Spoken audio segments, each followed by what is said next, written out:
flag. It changed to my, well, Scotty got cable. You keep one of those everywhere, Scott? Yeah, it's tradition. Yeah.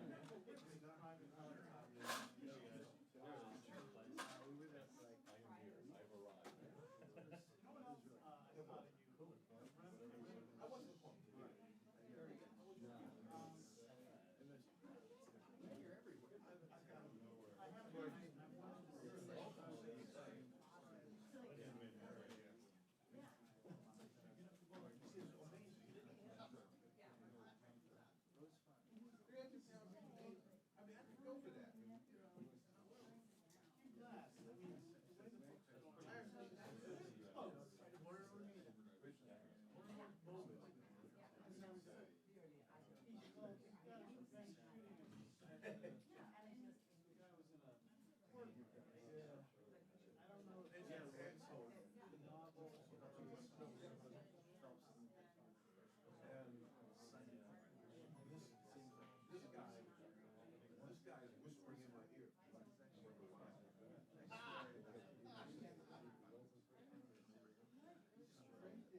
other guy saying, stop it. Better person. Hey, they drag you in from somewhere.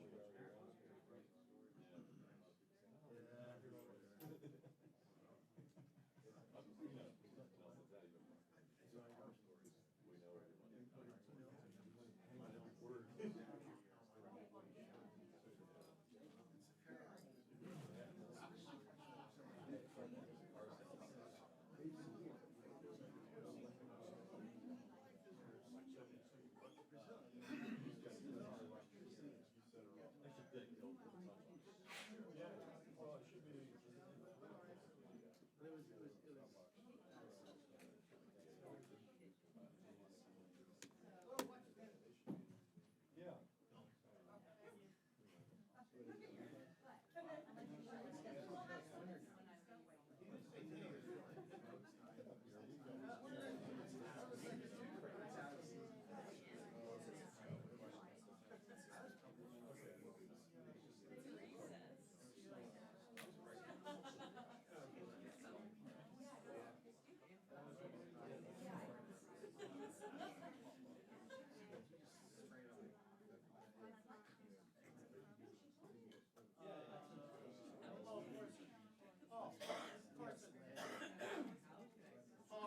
Yo.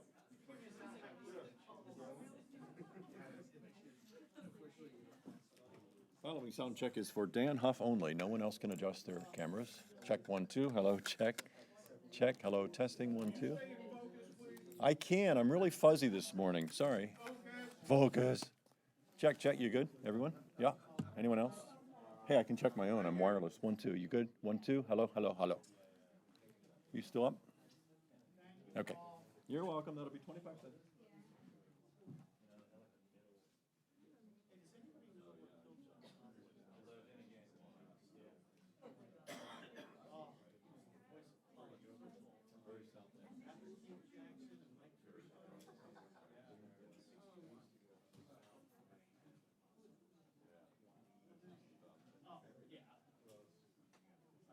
Oh, I'm sorry. That's how I fell in love with. Good afternoon, ladies and gentlemen. Welcome to the Rolling Hills Central Festival. Any second after. Hello, everyone.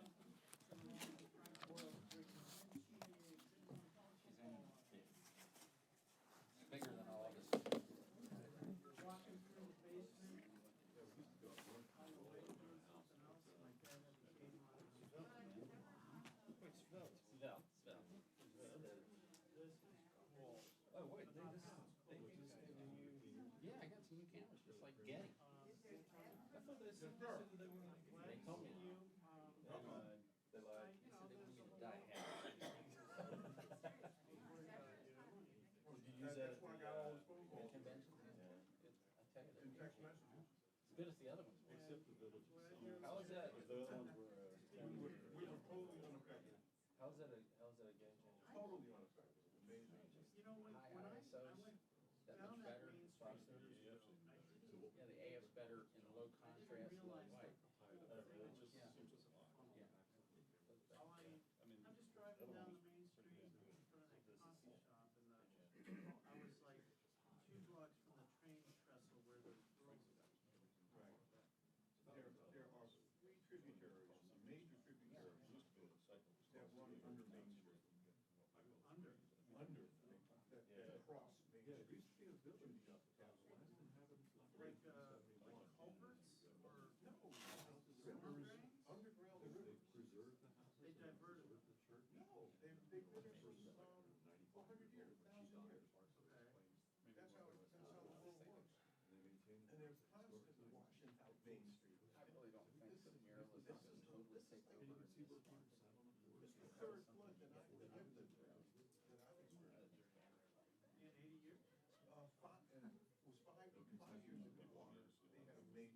All right, so, who's up at Silver Spring for NBC?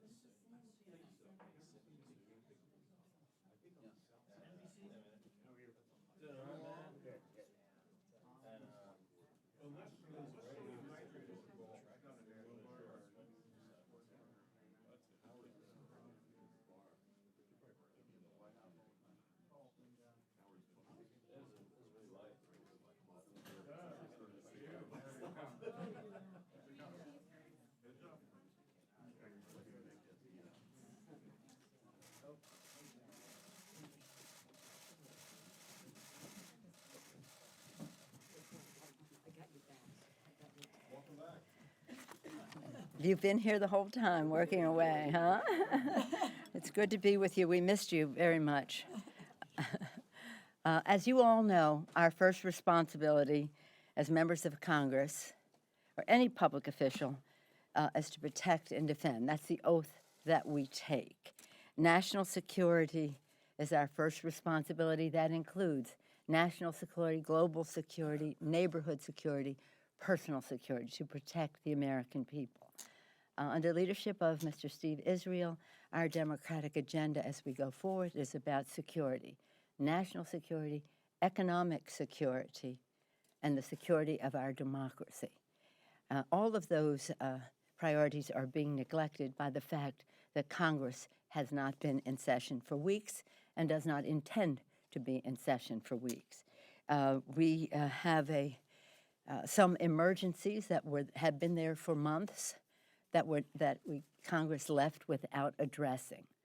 So we're here to talk about Congress coming back to get the job done for the American people, to honor our responsibility to protect them in the case of opioids, in the case of Zika, in the case of gun violence protection. The list goes on and on. I'm honored to be here with my colleagues, the distinguished chair of the House Democratic Caucus, Xavier Becerra, another member of the leadership, Congresswoman Donna will talk to us about opioids. Another leadership member, Rosa DeLauro, will talk to us about Zika. Two of the members who were on the trip that we took to visit our troops in Afghanistan and to speak to European leaders about what's happening at the EU and our relationships in NATO, Congressman Steve Israel, and member of the Intelligence Committee, Congressman Andre Carson, will be expressing some views and addressing the challenges that we have. With that, I want to yield to our distinguished chair of the House Democratic Caucus, Mr. Becerra. Thank you, Madam Leader, and it's great to be here with my colleagues in Washington, D.C. Actually, the weather's not so good, so it's not so great to be here with our colleagues in Washington, D.C. Yes, I have the California attitude, although I just came from Florida, where everyone was asking, when is Congress going to help us address the Zika virus here in Florida? And just as they've been asking in the state of Michigan for over a year, when will you help us make sure our kids don't drink contaminated water that was contaminated by man, not by nature, but by the acts of the state government, the governor and his officials who took no steps to protect the people in Flint and certainly the children in Flint.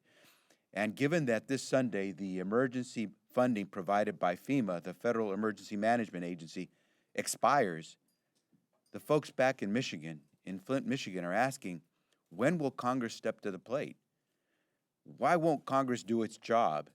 Our job is pretty simple. People vote us in to get things done, to make things better for the American people.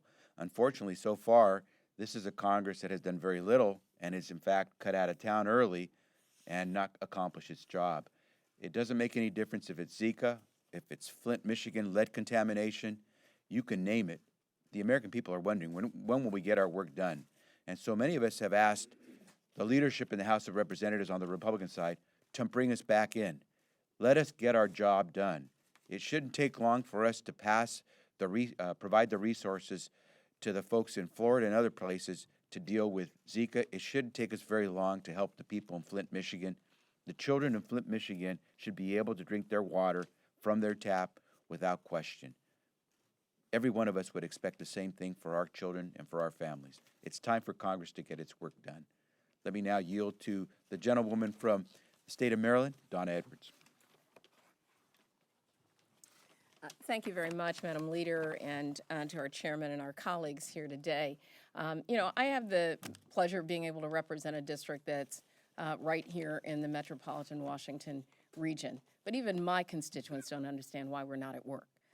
They know that we are facing at least 4 major public health crises in this country, and that Congress hasn't done anything about it.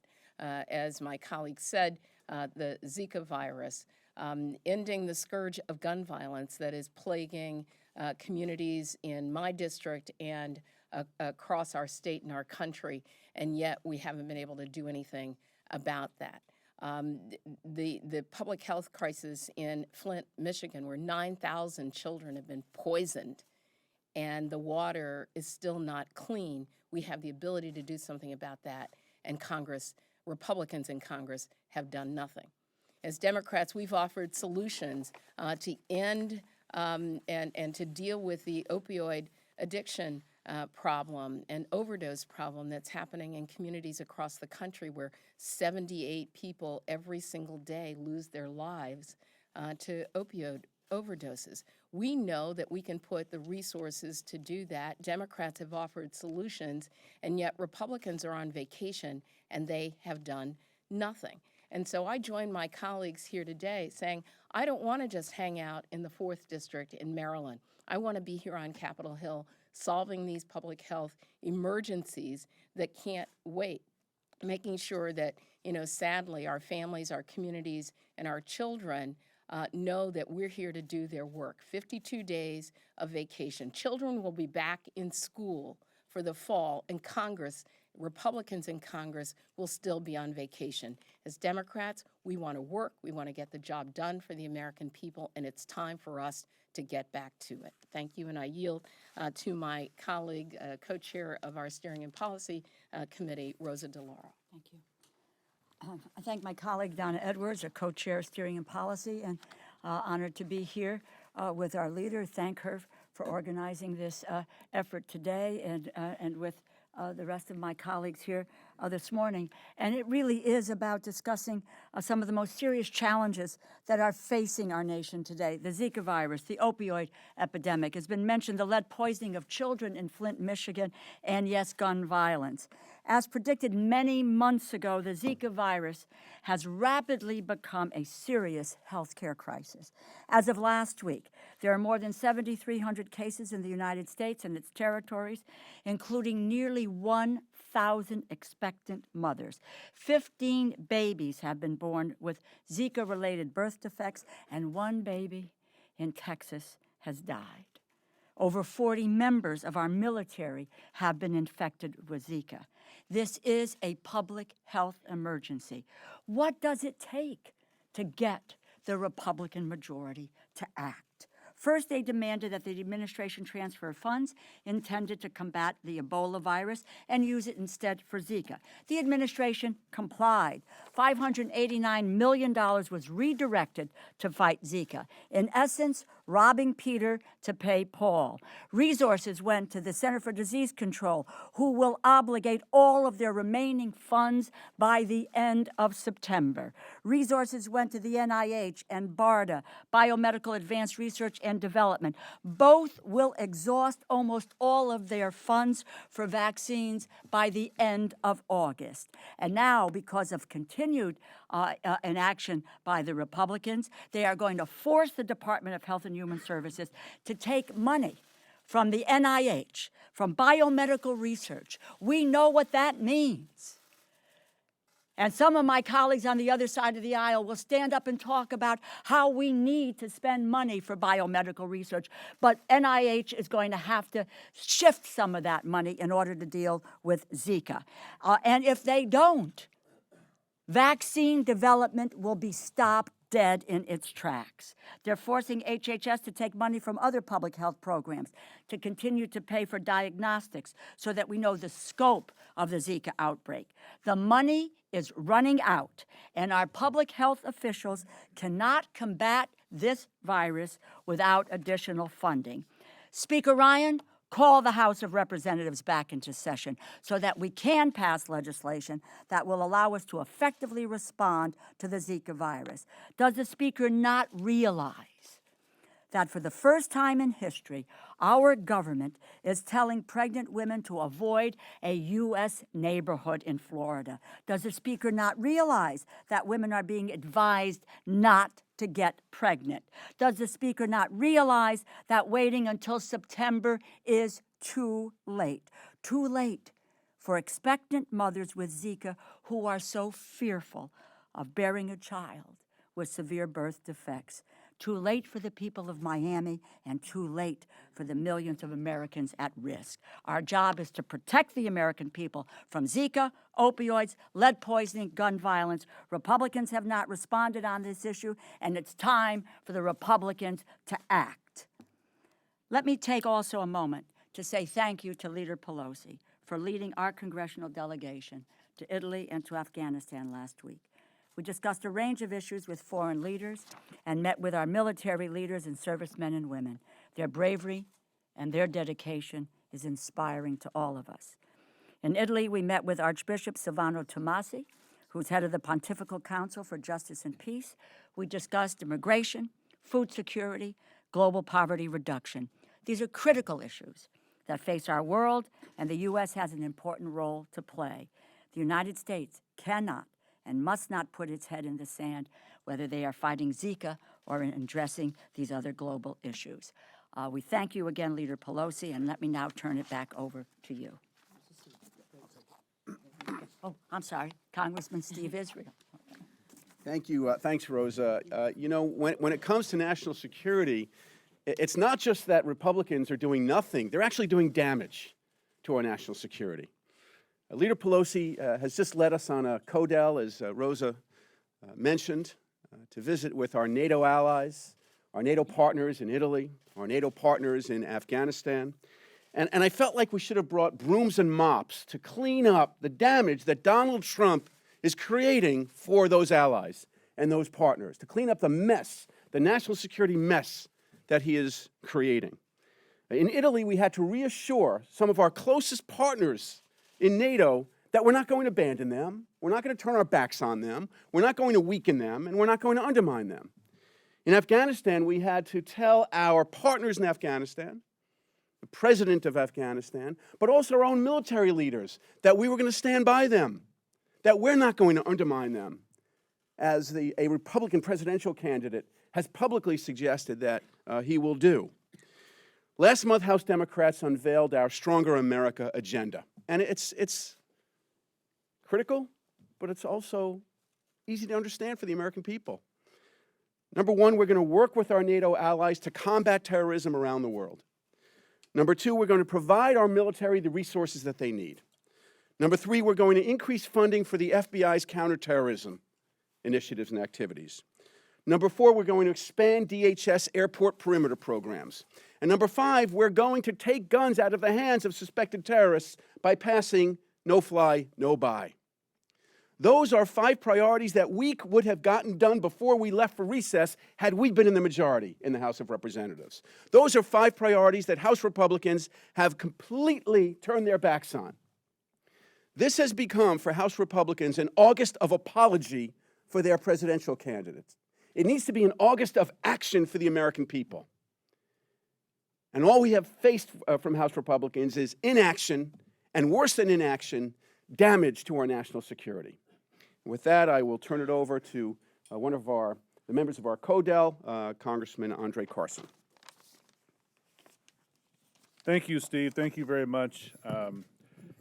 To start, I want to thank our very remarkable, very capable and very visionary leader, Leader Pelosi, for not only inviting me, but inviting us to be a part of the recent security delegation to Europe, particularly Italy and Afghanistan. And we want to thank all the brave men and women we had a chance to meet in Europe and Afghanistan. They're really an inspiration, showing us that we need to do more to protect our country. You know, throughout the 114th Congress, many of our Republican colleagues seem to have forgotten what it means to meet our constitutional obligations to support our military. Instead of making tough choices about what missions the military is asked to accomplish, they reduce support for troops to a basic choice about the levels of defense spending. Rather than thoughtful oversight, they dish out unending criticism of the president's decisions and policies, even when these policies actually work. You know, despite the signed treaties and decades of successful cooperation, they support a nominee who would pull out of NATO and regularly insults the resolve of some of our most reliable partners. You know, we were very eager to join this delegation, me in particular, because I know, and we know, that keeping our country's interest and keeping our country safe involves more than just political pandering. Recently, President Obama announced that 8,400 troops will be staying in Afghanistan longer than expected. He also announced that they will be given new authorities to support their Afghan partners out in the field as they pursue al-Qaeda and Taliban targets. Now, to be honest, I was a bit skeptical about these decisions going into the trip. Our country is war-torn, and our forces are stretched very thinly. We're engaged in the Middle East and facing escalating threats in Eastern Europe and the South China Sea. And I wasn't sure it was the right move in this strategic environment. But after meeting with General Nicholson, the American general who is the commander of the NATO mission in Afghanistan, I feel very confident, and I thank Leader Pelosi, that this was absolutely the right call to make. Afghanistan is facing a resurgence of terrorist elements that is threatening the gains we've made over the last decade. By expanding our ability to defeat the Taliban and al-Qaeda, ISIL threats as well, we are preventing Afghanistan from once again becoming a stronghold of transnational terrorism. Now, of course, the president has an obligation to inform the American people about the burden they will have to bear in war, including his expectation for when a war will actually end. I've always called for this, but situations change fast, as we know, and the last thing we want is to leave a mission half finished, allowing major threats to take hold once again. So I want to be clear for my Republican colleagues. Our partnership with NATO cannot be questioned. They stood with us when we were attacked on 9/11. Our partners have been and will continue to be a critical part in our fight against terrorism. Threats to abandon the alliance empower terrorist organizations. They empower Russia, and they weaken American interest in national security. That is not an opinion, it's fact, supported by our most senior officers. So threats to abandon our allies are simply empty rhetoric. They aren't a symptom of election year politics, and they're dangerous for anyone who fails to condemn this problem outright, even our colleagues who know what is the right thing to do. So thank you, and I yield back to our esteemed leader, Leader Pelosi. Thank you very much, Mr. Carson. In addition to these distinguished, Mr. Carson, Mr. Israel, and Congresswoman DeLauro, on our trip we were joined by another member of the Intelligence Committee, Congresswoman Terry Sewell, the ranking member on Foreign Affairs, Elliot Engel, a longtime member of the Intelligence Committee, Congresswoman Anna Eshoo, and our former ranking member on Intelligence, Dutch Ruppersberger. This was a heavily national security delegation. Everyone was either from the intelligence, with intelligence background, or, in the case of Mr. Israel and Mr. Ruppersberger, some overlap there, the Defense Subcommittee of Appropriations, and Congresswoman DeLauro, a senior member of the Appropriations Committee. So everyone there was in a position to gain knowledge, to act upon it in the best possible way to protect the American people. Now, there are a couple of points that I want to make. When Mr. Carson was talking about the president's decision about going from 9,500 troops to 8,400, whatever the number, 9,800 to 8,400, and also to expand the authorities, which he did earlier this year, it was received very positively by our troops in Afghanistan, by the leadership in Afghanistan. We met with President Ghani, and we met with Chief Executive Officer Abdullah. And also, when the president took that action, it was before the Warsaw meeting, and it had a very positive impact on our NATO allies in Warsaw at that meeting. And so they also have chimed in with more resources for our actions in Afghanistan. So our NATO relationship is not only important in Europe and the transatlantic partnership, but in fighting ISIS and terrorism in Afghanistan. I also want to make the point that Congresswoman DeLauro made when she talked about meeting with the Cardinal at the Vatican about the issues relating to migration, hunger security, poverty, and the rest. And I quoted then, and I will now, Pope Paul VI. I have this in many of my offices. He said, if you want peace, work for justice. And that's exactly what we are trying to do, working together to address the underlying causes of poverty, the fury of despair that is fertile territory for the recruitment of those who feel that despair. I was very proud of the delegation. They're so informed to begin with, and again, we had some lively conversations which will serve us well here. And that's about information and intelligence and knowledge. And that's what's so frustrating about what's happening back here. Here we have evidence-based challenges, whether it's what's happening, as Mr. Becerra mentioned, in Flint, whether it's happening with opioids, whether it's happening with Zika, whether it's happening with gun violence, to name a few. Evidence-based challenges. And the reason our Republican colleagues are not here is because they have not been in governance is not what they're here to do. They're anti-governance, so why should I do anything? And they are not moved by evidence, even though they establish commissions to say we want evidence-based this, that, and the other thing. So why? So that they can ignore the evidence? So my question to the Republican leadership in the House is, what better thing do you have to do than to look after the needs of the American people? Whether it's children who will be affected for a lifetime, but there are answers and solutions if we move in more quickly. What better thing do you have to do than to meet the needs of the children of Flint? And I thank my colleague from Detroit, who has been, well, both of them, Congresswoman Lawrence as well as Congressman Kildee, for their leadership and persistence on this. What better thing do you have to do than to put some resources to the policy that we're talking about for opioids?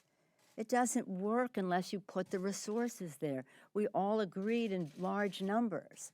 Actually, I would not have supported the bill if I thought there was never going to be any money coming with it. What better thing do you have to do that you go home for a month and a half after ignoring the president's request of months for funding for Zika? Is it because it's not in your district? Because it's not in your, it's in our country. It's in this world that we live in.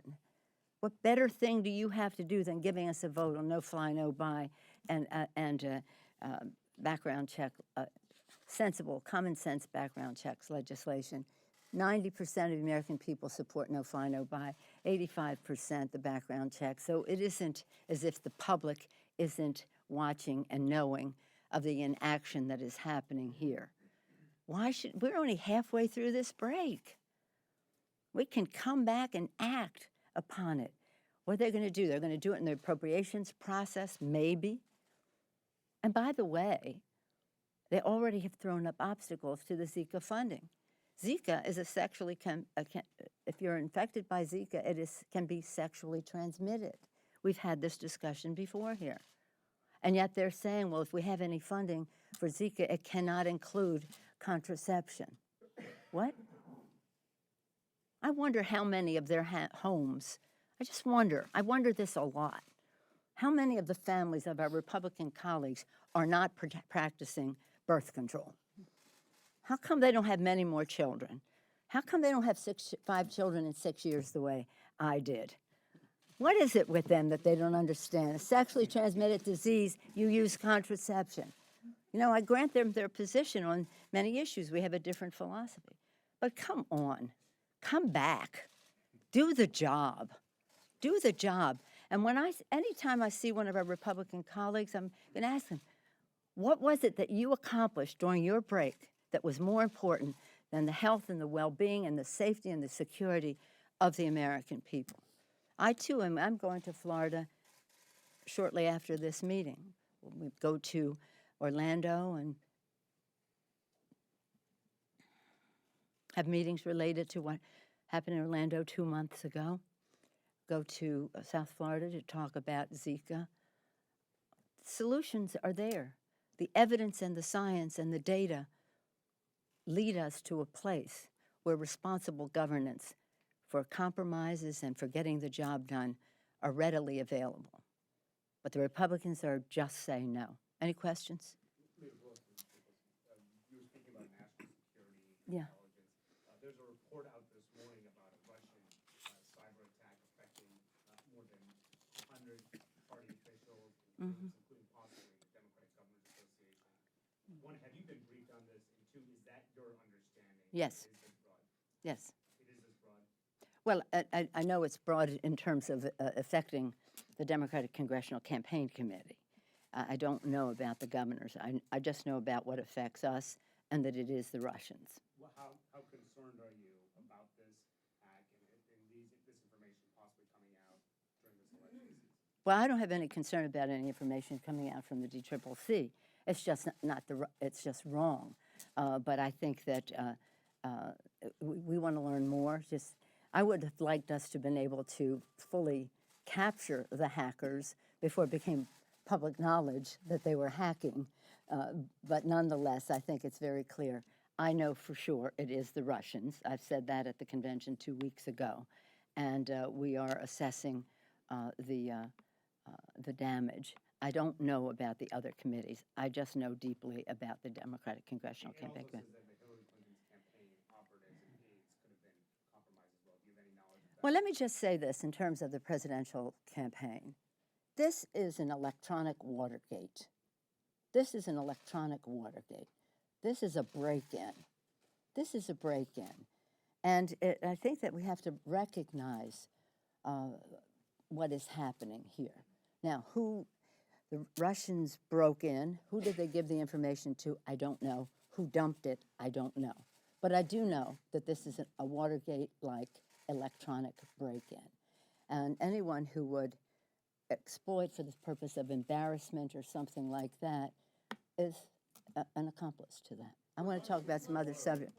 You mentioned contraceptives, but isn't Planned Parenthood, the funding of Planned Parenthood, that's holding the Zika funding from coming through? No, the point is, what is Planned Parenthood? It's an organization addressing women's health. Rosa, do you want to speak to this?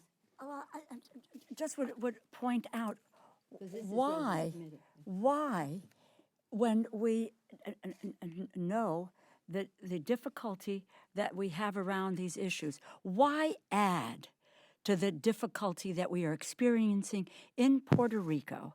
And, you know, I will quote Pope Francis on this issue when he said to the Brazilians, use your conscience to determine whether or not to use contraception.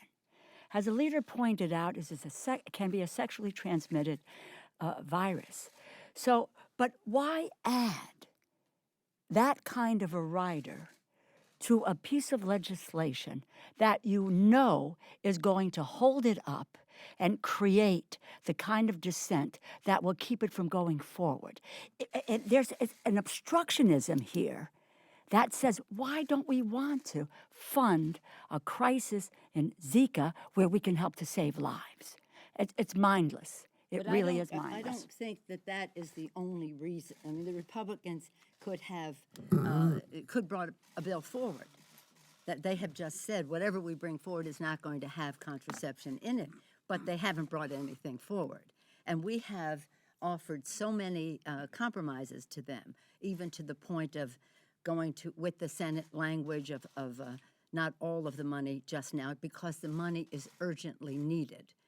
So that's, the Planned Parenthood is not a reason, it is an excuse to do nothing. So make sure you have that in perspective, but it's a silly excuse. What, I would like to take some questions about the point of our trip. Yeah, but, yes, sir. On the trip and on national defense, how much discussion was there of Russia's actions in Ukraine and potential buildup of forces there? And what do you think the U.S. should do? Should they make some sort of attempt at trying to increase their foothold in Ukraine? What should the U.S. and NATO do? Well, what the way that entered our conversation, because we were talking about NATO and there were questions about what's happening in the public domain in the U.S. on the subject of NATO and what was the public support for the sort of craziness that is going on. But, and then we talked about the EU and Brexit and what that meant, especially in Italy, because they're saying Italy is next to go. But that was not the impression that we got in Italy. It was a stronger EU, a more fulsome EU rather than leaving. So from the standpoint of the Ukraine, as with every trip that we have to any country or are visiting dignitaries here, we appreciate their holding to the sanctions. This is the most important message that we deliver. Thank you for supporting the sanctions on the ongoing basis. And that's a subject that we have with all of the elected, the leadership, the Speaker of the House of, the Chamber of Deputies, Boldini, the President of the country, Mattarella, and the Foreign Minister. At every level, we talked about the sanctions. That's the manifestation of that issue that we addressed there, because that related to the country that we were visiting. Yes, ma'am. You've been notified by the FBI that you personally, your accounts were targeted in the cyber attack by the Russians? I just know that the DCCC has been. I don't know if I have, but I don't know. Yes. Congressman Israel said that he practically needed a broom and a mop to clean up after. Go for it. I'm wondering if you have any reaction to his comments last night that President Obama is a founder of ISIS and that Hillary Clinton was a co-founder of ISIS. And does the administration ultimately bear any responsibility for the rise of ISIS? Let me just talk about some comments. I don't spend a whole lot of time on politics, as you know here. You are the ones who bring it up. But the comment that was made by the Republican nominee about the Second Amendment, it was clear that he didn't understand that the words of a presidential candidate, a nominee, weigh a ton. There are many other references he could have made about getting out the vote. He could have said, if you're anti-choice, if you're opposed to a woman's right to choose, you better get out. You better take action because Hillary Clinton's going to appoint these judges. And that would be relevant because the court does make decisions about choice. If you are concerned about immigration, you better get out and vote because this court might make decisions that are more thoughtful in terms of comprehensive immigration reform. To choose the Second Amendment in the manner in which he did, perhaps unwittingly, but the double meaning that it had, wittingly or not, was very, very problematic. Very problematic and scary. We don't know whether he intended it or not, but even if he didn't, words weigh a ton. So for him to turn around and say, what he did about the president and the secretary is so bizarre. It's reminiscent of demagogues who want to be in the press no matter what they have to say. They make their verbal poo-poo any place to get attention. And this is a tactic. This is not an accident. This is a tactic. And here we are talking about it. The fact is, the invasion of Iraq in Iraq, under misrepresentations to the American people, has done more to inflame the terrorists than any action you can name. So if he wants to say, after this, therefore because of this, let's just go right back to the misrepresentation given to the American people that we should go into Iraq on a false pretense that everybody knows not to be true, and that we knew at the time not to be true. I was a senior Democrat on intelligence. I said at the time, the intelligence does not support the threat. A similar statement was made by Senator Bob Graham, the chairman of the Intelligence Committee in the Senate, because they had the majority. And yet, they put out something that still has uncertainty among certain people. And look they took a poll, of Republicans, and 72% of them are not sure that the president is a citizen. Come on. Steve, he mentioned your I name. would just say one thing. Look, that is typical Trumpian stupidity, is what we have to call it. I will say this. While we were in Afghanistan, we learned that ISIS has an offshoot that was operating within Afghanistan. We, the Afghan National Army, and our NATO partners have done a very effective job of pushing them back, containing them to a very small area. There's only one presidential candidate who is publicly saying that we ought to weaken our NATO allies and turn away from our NATO allies, the same allies who are fighting ISIS in Afghanistan and effectively pushing them back, and that is Donald Trump. So I don't mind his absurd statements. What concerns me are his dangerous policies. Mr. Carson, did you want to add anything to that? Yeah, thank you. I just want to say that no matter how brutish Mr. Trump presents himself, no matter how provocative his statements are, he's smart in that there's a great piece on the cover of the Current Times that suggests a meltdown. It appears as if he knows he will not be the next president of the United States, so he's trying to sabotage this thing because he's not used to losing. It's clear that Trump doesn't have people around him, or he hasn't had people around him who can correct him. And when you're in political life, you often have to answer either to the press and most importantly to your constituents, and he has not had those levers of accountability, so it's clear when he sees poll numbers declining, he's crying like a baby, and what you're seeing is not a meltdown, but someone who's trying to sabotage himself to clear the way for President Clinton. Mr. Clyburn? Yes, ma'am. Congresswoman DeLauro just said the administration will have to reprogram more funding to fight Zika That's right. in the absence of congressional action on the Right. issue. So have either of you gotten information from the administration on how much other funding can be moved around and for how long? It's not a question that it can be moved around. I don't want anyone to draw any inference from the fact that they are spending money to fight ISIS. This money is needed where it was for Ebola and the rest. Excuse me, ISIS, but still in this other mode. Excuse me. I don't want any inference to be drawn that this money is not necessary where it is in the fight against Ebola and biomedical research, all of the other purposes of the Department of Health and Human Services. I call it, we used to be on Rosa's committee, which she now heads, I call it the Lamb Eat Lamb Committee, because everything there is very valuable to the American people, every investment. And the competition for the dollar is very keen. That's why sometimes we have to go to the Defense Department, defense budget, to get some resources for research, because that's where the money is. But unfortunately, they will have to take more money from the NIH, and they have said that. So the question is, how are we going to restore that money? And by the way, it's not anywhere near enough what they need to go forward. Well, do you want to say? Well, we're waiting to. Well, we're waiting to hear. They're going to make a public announcement about it.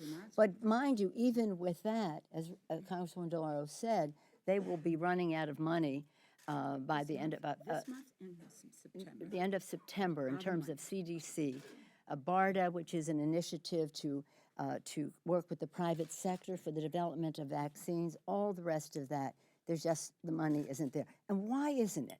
Why isn't it? Because the Republicans want to sit on the beach for 6 weeks? Because they want to avoid science, evidence, data? What is it that, you know, this woman, reporter asked about Planned Parenthood? It isn't about Planned Parenthood. It's about Planned Parenthood as an excuse. But what is the reason that they have said 5 months after the President of the United States has pointed this out? Is it that it's just not in their neighborhood? Is it the same thing as with Sandy? They want us to pay for Midwestern national disasters, but not when they're in New York, New Jersey, and Pennsylvania, and Connecticut. You know, what is it that motivates them or doesn't motivate them? They want to declare it an emergency. Mr. Chairman, did you want to address any of this? I did want to mention one point on Zika funding. Let no one be surprised about this, and no one should make a mistake that this is not a fluke that we haven't been able to fund Zika treatment and prevention. Many of you are aware that the Social Security Administration has now announced that because of the Republican funding levels that have been proposed, that they are going to have to close down offices, in some cases for some weeks, where every American who is either trying to collect benefits, apply for benefits, has a hearing for disability insurance, all that will have to be put on hold because the Social Security Administration doesn't have the resources to keep its doors open as a result of the funding levels that Republicans are proposing. It is not coincidental, and it's not an accident that we find Republicans unwilling to fund Zika or the Social Security Administration or any of a number of other subjects.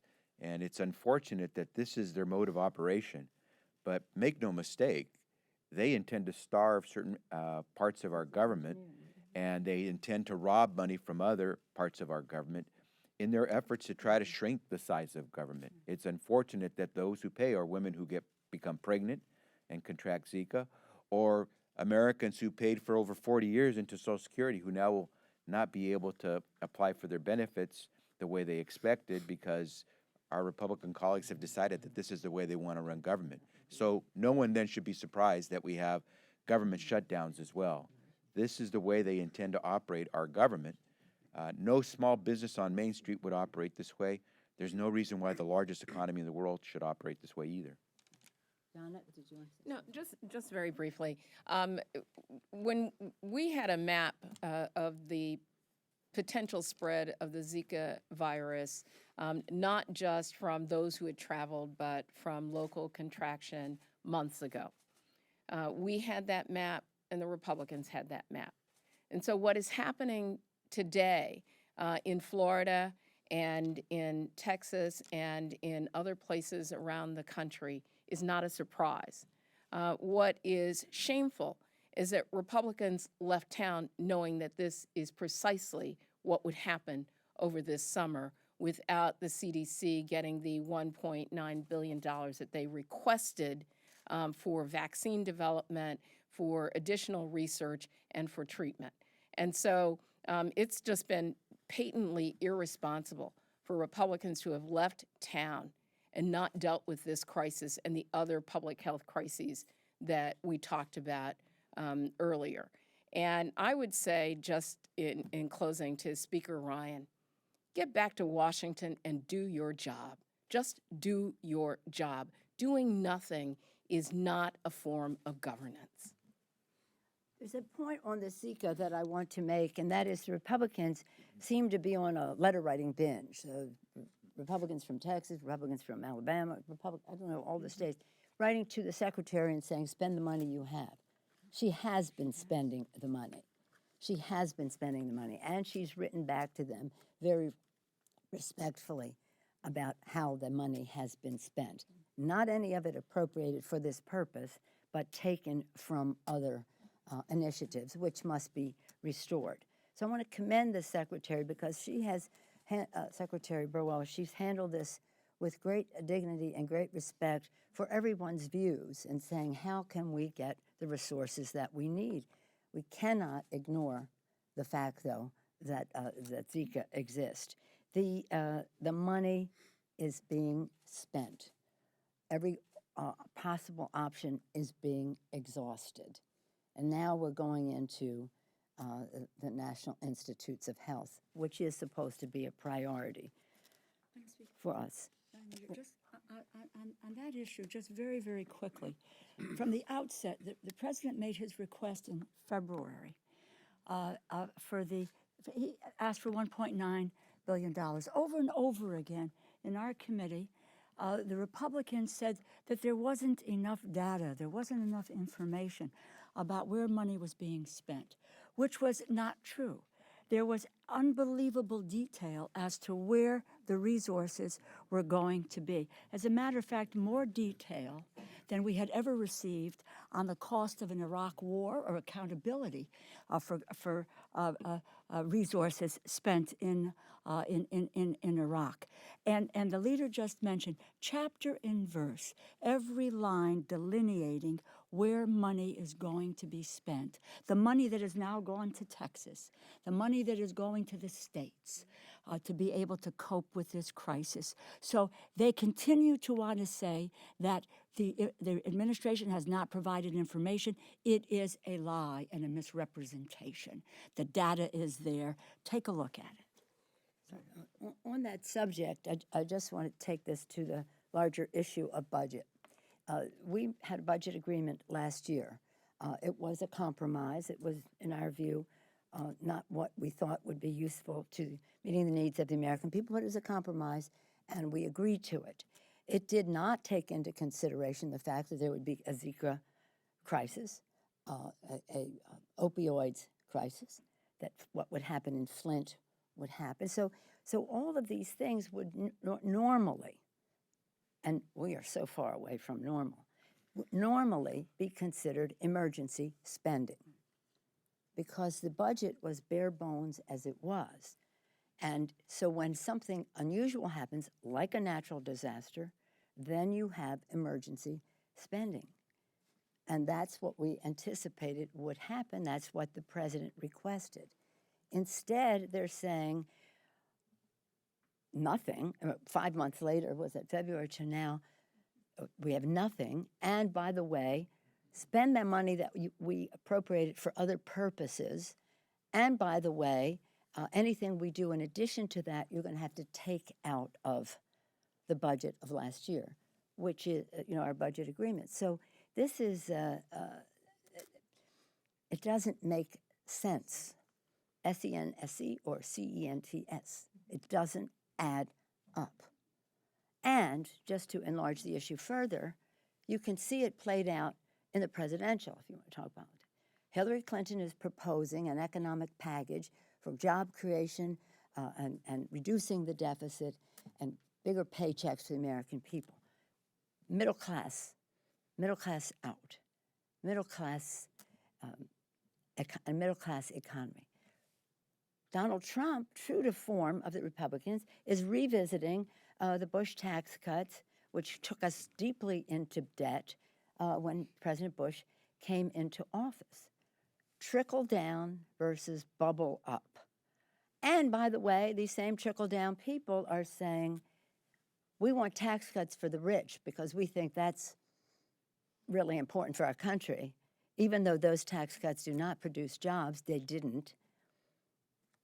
And at the same time, we want to reduce the deficit, so take the food out of the mouths of babies. Take Pell Grants, all all the things that invest in the future. And by the way, if we have a national emergency, take it out of some other good initiative that we all in a bipartisan way have agreed to in the past. But I don't understand why they don't understand. And there's an expression that I sometimes use with my colleagues, you'll understand when you understand. When are they going to understand and keep that the money is being spent, that more money is needed? Would it take a tragedy in their own district? One beautiful thing, and I'll close with this, is when we were in Europe, when we were talking to the president of Italy, and members were asking how come Italy has not been affected by any of the terrorist attacks. The president of Italy said, we're Europeans. The attacks in the other countries are attacks on Europe. We are Europeans. We're all Americans. The Zika in the southern part of our country is in our country.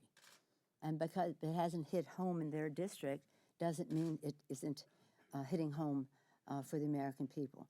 You know how I'm about babies, and this is about babies, and I just can't understand it. So what are they doing? What better use of time do they have right now than to come back here and get the job done for the American people?